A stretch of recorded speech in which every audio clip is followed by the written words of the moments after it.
পরোটা তো অনেক খেয়েছেন, তবে একবার এরকম গুড় পরোটা বাড়িতে একবার বানিয়ে দেখুন। গুড়ের পরোটা যে খেতে এতটা স্বাদ হবে, না বানিয়ে খেলে বিশ্বাসই করতে পারবেন না। এত সুন্দর পরোটা তৈরি হবে, এই পরোটার সাথে খাওয়ার জন্য কিছু দরকারই পড়বে না, শুধুই খেয়ে নিতে পারবেন। তাছাড়া একটু চায়ের সাথে খেয়ে দেখুন, পুরো অবাক। নমস্কার বন্ধুরা, নতুন একটা পর্ব দেখার জন্য আপনাদের সকলকে স্বাগত জানাই। আজকে বানিয়ে দেখাবো দারুণ স্বাদের গুড় পরোটা। পরোটা তো অনেক ভাবে খেয়েছেন, তবে এভাবে একবার বানিয়ে খেয়ে দেখুন, ভাবতে পারবেন না এতটা খেতে ভালো লাগে। চলুন, আশা করছি আজকের এই পরোটার রেসিপি অনেক ভালো লাগবে। সবার প্রথমে ডো মেখে নেব, তো একটা বাটি নিয়েছি। সবার প্রথমে কাপ মেপে হাফ কাপ নিয়ে নিচ্ছি একদম টাটকা গরম জল, আর হাফ কাপ নিয়ে নিচ্ছি নরমাল জল। মোট কথায় এখানে আমাদের উষ্ণ গরম জল লাগবে। কাপে করে মেপে 1 কাপ নিয়েছি। হাফ চামচ লবণ দিয়ে দিচ্ছি। লবণটা জলের সাথে ভালো করে মিশিয়ে নেব। এবারে জলের মধ্যে নিয়ে নিচ্ছি 2 কাপ ময়দা। যে কাপ মেপে জল নিয়েছিলাম সেই কাপ মেপে 2 কাপ ময়দা নিয়েছি। আর এই 2 কাপ ময়দা মাখাতে আমাদের 1 কাপ মতন জল লাগবে।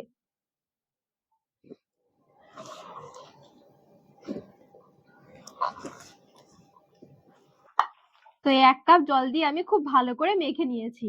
ডোটা দেখবেন একটু নরম হবে, আর এই পরোটার জন্য ডোটা একটু নরম করেই মাখাতে হবে। আর এই ডোটা নরম হওয়ার জন্য দেখবেন হাতে একটু চিটচিটে হয়ে লেগে যেতে চাইবে। তো এই জন্য আমি অল্প একটু সাদা তেল দিয়ে দিচ্ছি। তেলটা দিয়ে ভালো করে মেখে নেব।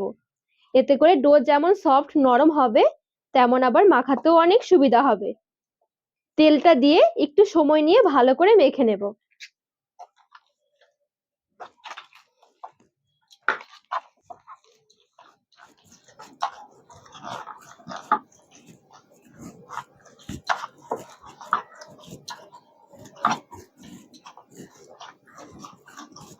এখানে যত সুন্দর করে ডোটা মাখা হবে, তত সুন্দর পরোটাগুলো নরম তুলতুলে তৈরি হবে।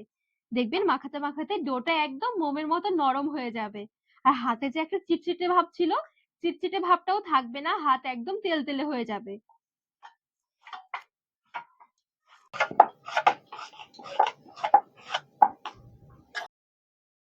তো এই দেখুন ডোটা আমার খুব সুন্দরভাবে মাখা হয়ে গেছে। আর দেখুন কতটা সুন্দর সফট হয়েছে। একটু তেল বুলিয়ে ঢাকা দিয়ে আমি 10 থেকে 15 মিনিটের জন্য ঢেকে রেখে দেব। একটু রেস্টে রাখলে কি খুব সুন্দরভাবে এটা সেট হয়ে যাবে, বেলতে অনেক সুবিধা হবে। এবারে একটু আমি গুড় নিয়েছি, যেহেতু এখন খেজুরের গুড় পাওয়া যায় সেই কারণে খেজুরের গুড়টাই নিলাম। এবারে একটু কেটে নেব।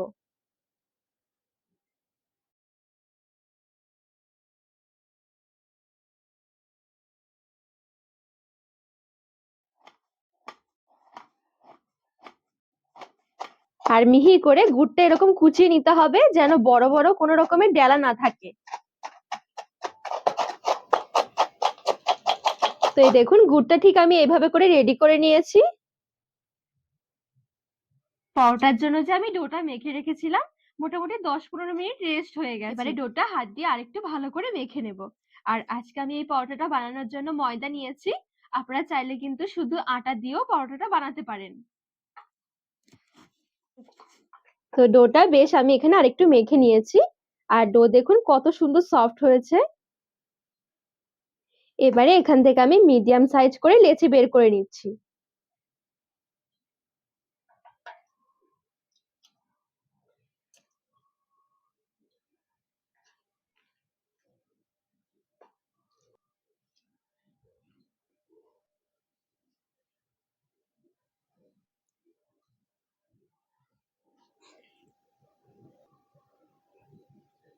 তো সবগুলো লেচি আমি এখানে খুব সুন্দরভাবে সমান ভাগে ভাগ করে নিয়েছি।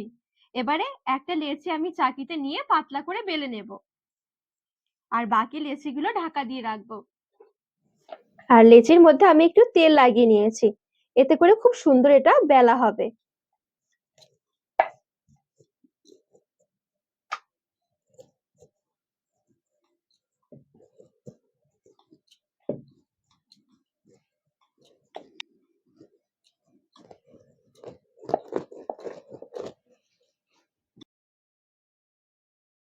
এই দেখুন পুরো চাকি জুড়ে আমি পাতলা করে বেলে নিয়েছি। বাটির মধ্যে আমি 3 চামচ মতো তেল নিয়েছিলাম। তেলের মধ্যে আমি 2 চামচ মিশিয়ে নিচ্ছি কর্নফ্লাওয়ার। যদি না থাকে ময়দাও নিতে পারেন। ভালো করে এবারে মিশিয়ে নেব। কর্নফ্লাওয়ারটা মিশিয়ে নিলে দেখবেন খুব সুন্দর একটা মিশ্রণ তৈরি হয়ে যাবে। এবারে এই মিশ্রণ থেকে অল্প একটু নিয়ে পরোটার মধ্যে নিয়ে নিচ্ছি।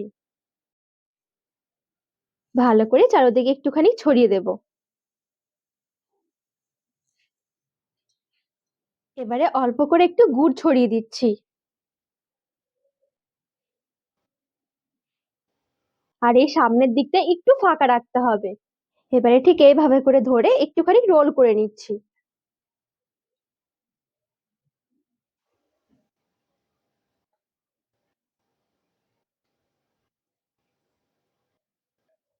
তো এই দেখুন সুন্দরভাবে একটু রোল করে নিয়েছি। এবারে জাস্ট এটা এরকম ঘুরিয়ে ঘুরিয়ে পেঁচে নিতে হবে। হালকা হাতে হাত দিয়ে একটু চ্যাপ্টা করে দিচ্ছি। তো এই দেখুন খুব সুন্দরভাবে হাতে করে নিয়ে একটু চ্যাপ্টা করে নিয়েছি। এখানে কিন্তু আর বেলতে হবে না। এভাবে হালকা করে একটু চ্যাপ্টা করে নিলে কিন্তু পরোটাগুলো রেডি হয়ে যাবে।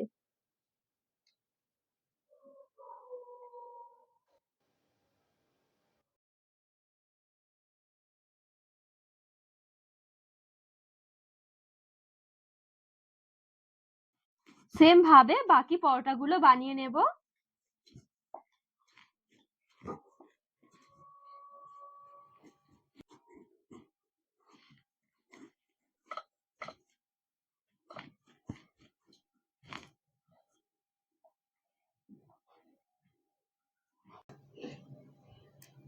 তো মোটামুটি এখানে আমি সবগুলো পরোটা খুব সুন্দরভাবে রেডি করে নিয়েছি।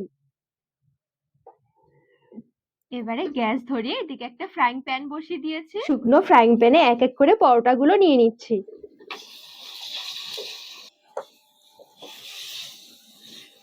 তো এখানে কয়েকটা পরোটা আমি নিয়ে নিয়েছি।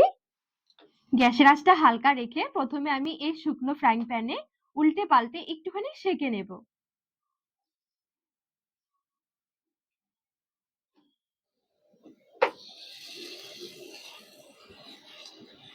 একদম সামান্য একটু আমি তেল দিয়ে দিচ্ছি। এবারে হালকা আঁচে রেখে ভাজতে হবে। যেহেতু পরোটাগুলো আমি একটু মোটা মোটা করেই তৈরি করেছি।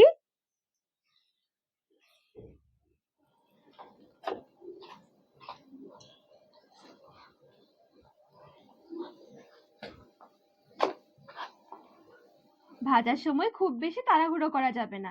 গ্যাসের আঁচটা একদম হালকা আঁচে রেখে উল্টে পাল্টে আস্তে আস্তে করে ভেজে নিতে হবে। আর এই এক ব্যাচ পরোটা হতে টাইম লাগবে মিনিমাম 6 থেকে 7 মিনিটের মতন। যেহেতু মোটা মোটা করে পরোটাগুলো তৈরি করা হয়েছে সেই কারণে, না হলে আবার ভেতরে কাঁচা থেকে যাবে।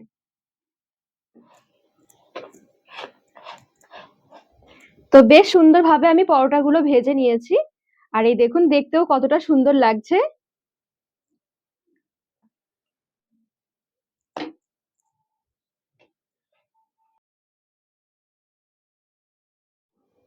পরোটাগুলো চাকির মধ্যে নামিয়ে এবারে পরোটাগুলো একটা একটা ঠিক এভাবে হাতের সাহায্যে একটুখানি ফেটিয়ে নিচ্ছি, মানে একটু হাতে ভেঙে ভেঙে নিচ্ছি।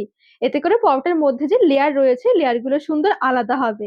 আর এই দেখুন কতটা সুন্দর লাগছে। গরম গরম অবস্থাতেই পরোটাগুলো এভাবে করে একটু হাতে ফেটিয়ে নিতে হবে। এই দেখুন ঠিক এইভাবে করে দেখবেন লেয়ারগুলো একদম আলাদা হয়ে যাবে। সবগুলো পরোটা তৈরি করে ঠিক একইভাবে রেডি করে নিয়েছি। রেডি হয়ে গেল দারুণ স্বাদের একটা পরোটার রেসিপি। দেখতেও দেখুন পরোটাগুলো কতটা সুন্দর হয়েছে। এই পরোটার সাথে খাওয়ার জন্য কিছুর দরকারই পড়বে না। একটু চায়ের সাথে খেয়ে দেখবেন দারুণ লাগে খেতে। যেহেতু এর ভেতরে গুড় রয়েছে দেখবেন পরোটার স্বাদটা এত বেশি বেড়ে যাবে, ভাবতে পারবেন না যে এভাবেও পরোটা বানিয়ে খাওয়া যায়। তো বন্ধুরা আজকে এই গুড় পরোটার রেসিপি আপনাদের কেমন লেগেছে অবশ্যই কমেন্ট করে জানাবেন। আর রেসিপি ভালো লাগলে চ্যানেলটিকে সাবস্ক্রাইব করে পাশে থাকার অনুরোধ রইল।